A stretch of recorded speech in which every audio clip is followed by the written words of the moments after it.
Roanoke County, I'm M. Portner, and today we're at the Police Academy doing the obstacle course or the physical agility course. Yeah, I think the last time I jumped over a wall was in my youth when I maybe should have not been jumping over walls, so yeah. My job, so kind of tell you exactly what I do a number of things, but primarily as a recruiter, I'm responsible for housing interns. We usually house 3 interns every semester, including the summer. Outside of that, we just started a new program last year, spring of 2024 with Burton Technical School. So their criminal justice class, they actually get credited. So every class in the spring semester, they'll come to us. So I actually travel a lot on the East Coast, going to different colleges, military bases, and things like that to kind of promote and establish our footprint, to kind of tell people who we are, where we are, what we do, right? And let them understand that there's more to law enforcement than just actual patrol.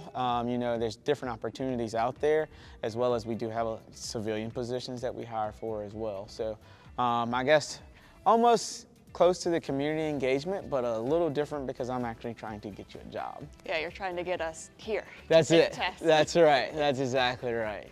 I guess I'll do it first. Okay, I'll go get my phone so I can time you. Awesome, sounds good. Kind of talk a little bit about the agility course. You start here, you'll start in a seated position. It kind of represents you sitting in a police car. I will give you a suspect description twice. You'll repeat it back to me once.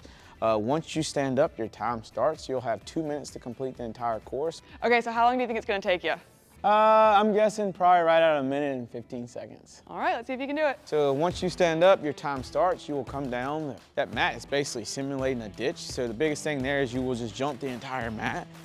So with that 5-foot wall, whatever works best for everybody to kind of get over that. Knocking the PVC pipes down, just actually touching the PVC pipe will be a disqualifier, whether it's the sides or the tops. So these steps are basically simulating you're still in that foot pursuit, right? And now you've like running up in an apartment complex or something like that. So it'll be 12 steps, up, up, down, down. We actually have 3 attempts.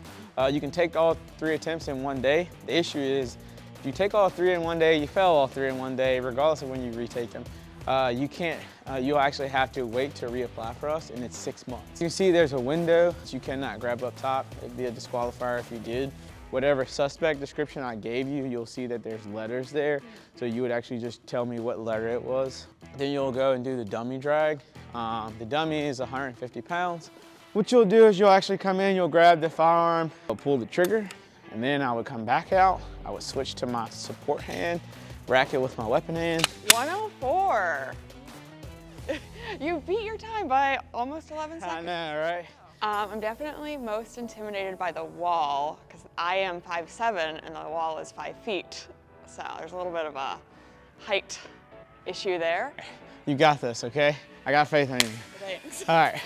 Your suspect is gonna be a white male, black hair. White male, black hair. Okay, white male, black hair. On you. So after you pass the physical agility course, what are the next steps in our recruiting process? So like I said, that first day you're gonna do our written test, our physical agility, and then we have what's called a psych assessment. Once you get those done for that day, as long as you complete those successfully, from there you will then have an actual interview, a panel interview with our department. After that panel interview, then you will go into what's called the background. That is basically exactly how it sounds. Your paperwork, all your documents will go to a background investigator. You'd have a chief's interview. The chief's interview, you will get either a conditional or unfortunately they would ask you, no thank you, we can't offer employment at this time.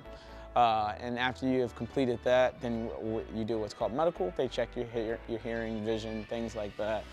Make sure you're in decent health. So what sets Roanoke County apart when you're trying to recruit people to come here? We're the only agency in the U.S. that actually makes their own schedule. And a lot of people look at me like I'm crazy when I say that. We go in and pick what days we want to work. And I will say that that's a huge help, especially if you have families, you like to travel, you know, on your off time, and it really promotes family time and home time. Our department's really big on sending us to multiple trainings, getting you that experience. We are promoting a sign-on bonus for $3,000, as well as a relocation bonus up to $15,000. The further you live away, the more money you receive. Look at that time. Oh, that is amazing. I'm dying. That's a good job. 1:23, you were past even the old standard, see? You want an application?